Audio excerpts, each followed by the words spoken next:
এই চাকরি সারা খাইবে চিনি সারা খাইবে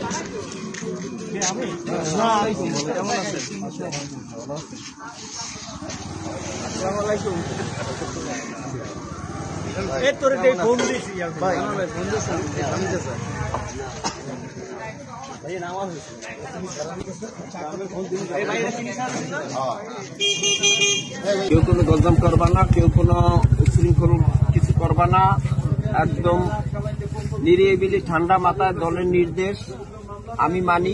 আমি যেভাবে তোমাকে নির্দেশ দিব সেইভাবেই থাকবা। আমার বাইরে যদি কেউ কোনো অকারেন্স করো সেজন্য কিন্তু কঠিন শাস্তি ভোগ করতে হইবে, ঠিক আছে? আমি যেভাবে দলের শৃঙ্খলা মান্য চলি তোমরাও সবাই মান্য চলবা। কেউ লাগে কোনো গ্যাঞ্জাম হুরঙ্গা করার সময় এখন না। ধীরে ঠান্ডায় দল আস্তে আস্তে গুছাও, ইনশাল্লাহ আমাকে আধার আস্তে আস্তে কাটে যাবে। আমি তো নামছেন এখন আরো তো সাদিক আব্দুল ভাইয়ের আমি তো বিশ্বস্ত কর্মী। আমরা তো আমি আবুল হাসনাত আব্দুল্লাহ সেনিয়াবাদ সাদিক আব্দুল্লাহর কথার বাইরে আমি কিছু করি না, কখনো ভবিষ্যতেও করবো না। এখনো তাদের নির্দেশে আমি তোমাদের লগে দেখা করতে আইছি এবং দূর সময় তোমাদের লগে যোগাযোগ রাখছি।